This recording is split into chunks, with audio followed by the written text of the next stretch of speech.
kepada umat semuanya. Hentikanlah dengan budaya mengadu domba.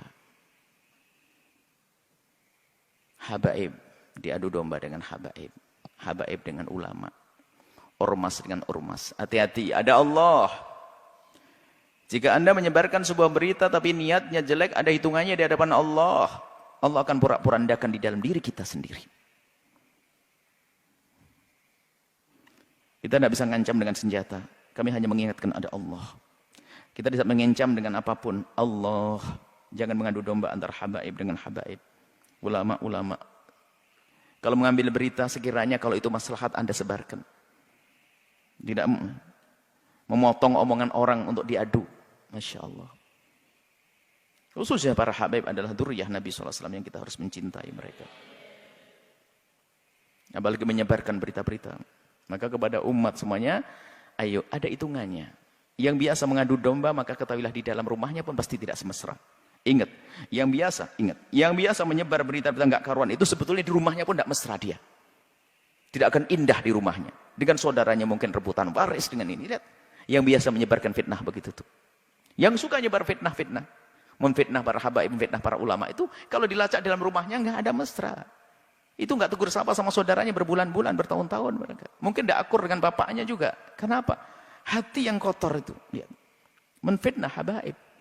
Menfitnah umat Nabi Muhammad, ngadu domba umat Nabi Muhammad saja enggak boleh, apalagi ini dzurriyyahnya Nabi Muhammad sallallahu alaihi wasallam. Kemudian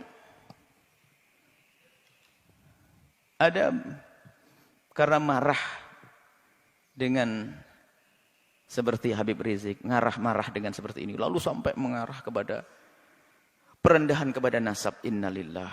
Sampai ada yang mengatakan katanya, apa betul itu turun Nabi, ayo dites DNA, astagfirullah, innalillah.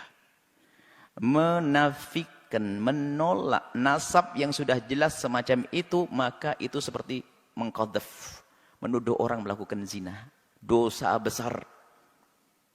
Kalau sudah jelas itu nasab, sudah kita akui. Jangan mengatakan DNA-nya ini. Ada apa? Kalau kita bukan habaib, mestinya kita mencintai bukan mengendengki dan ngiri. Enggak ada artinya. Ngiri tambah jauh. Kalau kita mencintai, kita bersambung. Beliau menjadi habaib juga dipilih oleh Allah. Bukan permintaannya. Maka kita yang mandang harus mandang dengan hormat.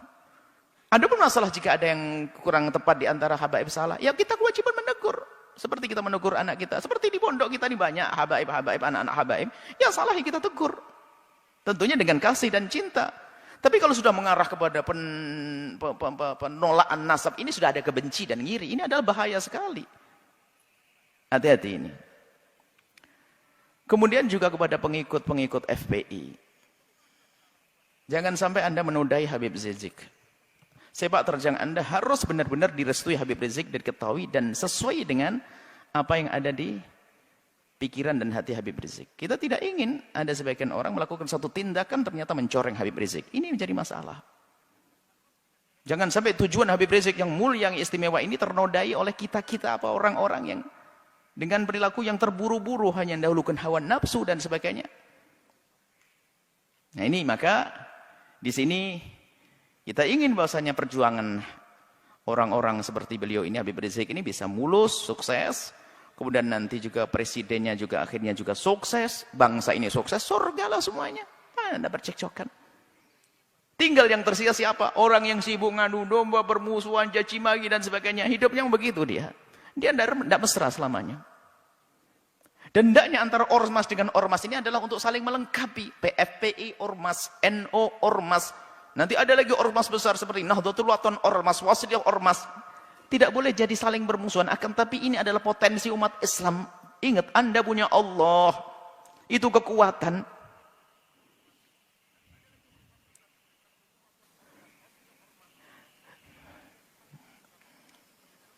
Semoga Allah menjadikan kita juru damai di negeri ini. Yang berjuang semoga diberi keikhlasan. Yang punya kebencian dengan pejuang-pejuang semoga diberi kesadaran dan diampuni oleh Allah. Pejabat-pejabat semoga dimulai dari presiden sampai bawah semoga Allah berikan hidayah, bimbingan sehingga semuanya kita ini selamat. Tidak boleh kita mengharapkan orang celaka masuk neraka, enggak. Kita harus merindukan mereka.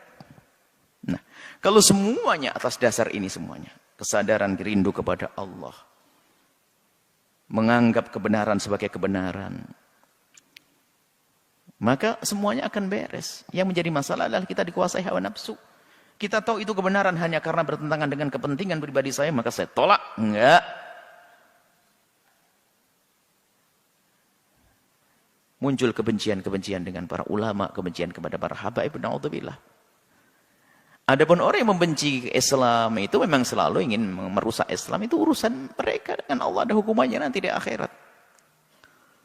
Jadi maksud kami mulai dari perbincangan tentang Habib Rizik sampai terakhir pengikut Habib Rizik, dan juga di dalamnya ada presiden, di dalamnya ada orang yang mempertanyakan nasab. Ayo, yang salah dalam rentetan cerita ini, ayo kita sadar diri. Kita ingin tentram damai. Tentram damai, jangan ada permusuhan, ya.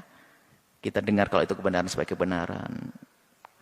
Jangan sampai kita ini adalah mendahulukan hawa nafsu kita.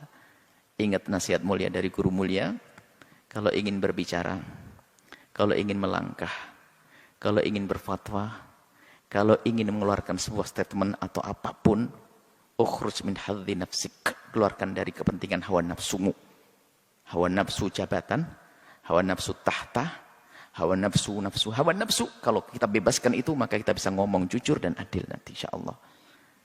Dan tentunya setelah itu minta bimbingan kepada Allah Subhanahu wa taala dan kepada semuanya. Kami mulai dari Habibana Rizik sampai kepada pengikut-pengikut beliau, Pak Presiden dan sebagainya. Kami mohon maaf sebanyak-banyaknya jika kami ngomong di apa yang kami sampaikan ada menyinggung perasaan nyakit hati. Ketahuilah bahwasanya nuhibbukum jami'an, kami mencintai semuanya. Harapan kami adalah setiap kami bertemu dengan semuanya ini adalah semuanya saling senyum, saling pandang dengan penuh kasih sebagai muqaddimah pandangan kelak di surga bersama Nabi Muhammad SAW. Tegakkan kebenaran, keadilan, hentikan kemungkaran. Yuk kita menuju Allah Subhanahu wa taala. Wallahu a'lam bishawab. Pertanyaan dari hamba Allah dari Bandung. Assalamualaikum warahmatullahi wabarakatuh, Buya. Assalamualaikum. Saya hamba Allah dari Bandung mau bertanya, Buya. Tolong dijawab dengan jelas dan benar menurut Islam dan Al-Quran. Apakah ada amalan ataupun ilmu yang bisa tahu kejadian besok hari yang akan datang? Tentunya dengan izin Allah, Buya. Mohon jawabannya, Buya. Terima kasih. Masya Allah. Nggak ada ilmu itu. Yang tahu gaib hanya Allah. Nggak ada ilmu untuk itu, nggak ada. Pertama, tidak ada ilmu untuk belajar bagaimana saya tahu apa yang terjadi esok hari, nggak ada. Kecuali hanya ilmu praduga, melihat sebab akibat. Daun itu sudah kuning kayaknya, besok jatuh. Ya benar, besok jatuh kuning kok. Itu adalah ilmu ini. Tapi untuk mengetahui apa yang terjadi esok ini nggak ada. Satu. Yang kedua, Allah sembunyikan yang terjadi di masa depan kita ini justru kasih sayang Allah kepada kita. Anda akan stres kalau Allah kasih tahu bahwa minggu depan Anda sakit, kemudian minggu berikutnya Anda mati, hari ini Anda sudah stres. Sudahlah, jangan pengen tahu yang aneh-aneh. Kalaupun tahu Anda tidak bisa mengelak. Misalnya apa? Na'udzubillah, ada seorang dikasih tahu bahwasanya bulan depan adalah tabrakan. Dan dia nggak bisa mengelak, menghindar. Memang dijatah akan tabrakan kok. Dia hanya sedih sebulan sebelum tabrakan. Sudah ditutup oleh Allah, kenapa kok kita sok pengen tahu? Nah, ada namanya bab karomah, bukan karena dia punya ilmu mengetahui apa yang terjadi esok hari. Karena Allah kasih tahu, seperti halnya Nabi dikasih tahu sebagai mukjizat. Pada kekasih Allah dikasih tahu, bukan berarti mengetahui semuanya, enggak. Tiba-tiba dikasih tahu oleh Allah karomah bahwasanya akan terjadi di sini. Itu adalah bukan berarti dia punya ilmu yang bisa neropong masa depan begitu, enggak bisa, enggak ada itu semuanya. Ada ilmu bohong, ilmunya dukun ngaku-ngaku, wah kamu besok begini, besok begini. Kalau ada ilmu melihat daripada sebab akibat alam ini ada kekeringan, maka akan rontok ini bisa. Atau melihat ramalan cuaca itu bukan ramalan mengetahui apa yang terjadi, itu sudah ada ilmunya. Bahwasanya kalau ada begini, usaha begini akan mendung. Ini adalah seperti halnya kita itu, kenapa kok ibu-ibu itu tiba-tiba kok ngangkat jemuran semuanya ini? Apakah tahu bakal hujan? Oh, ada mendung. Itu loh. Bukan karena dia tahu tidak akan hujan, ternyata sudah diangkat, nggak hujan. Berapa banyak sering terjadi gini? Sering terjadi, sudah terlanjur diangkat, tidak hujan. Bukan karena mereka tahu, makanya yang repot adalah ilmu pedukunan, sok tahu. Nggak ada, jadi nggak ada ilmu itu. Sudah selesai, sudah dah. Anda jalani hidup ini, di hadapanmu adalah itulah. Esok hari adalah gaib. Tidak ada yang tahu, nggak ada ilmu untuk itu. Tidak ada ilmu-ilmu kasyaf-kasyaf untuk melihat yang akan datang. Nggak ada. Nggak ada itu semuanya. Mempelajari ilmu itu nggak ada. Diajarkan di kelas dengan kiai, dengan ustadz, nggak ada. Ustadz mengajari husnudzon kepada Allah. Mempersiapkan masa depan. Hah? Nggak ada semuanya itu. Jadi tidak perlulah Anda belajar ilmu itu. Ngabisin waktu, ilmunya nggak ada, nggak jelas. Kecuali ilmu pedukunan. Ilmu ngeramal. Ilmu bukan ramalan cuaca. Mohon maaf, beda ya ramalan cuaca itu ada ilmunya. Ilmunya ilmu zahir, jelas. Bukan ilmu kayak yang ditanyakan tadi. Tidak. Seperti itu. Jadi nggak ada ilmu untuk tahu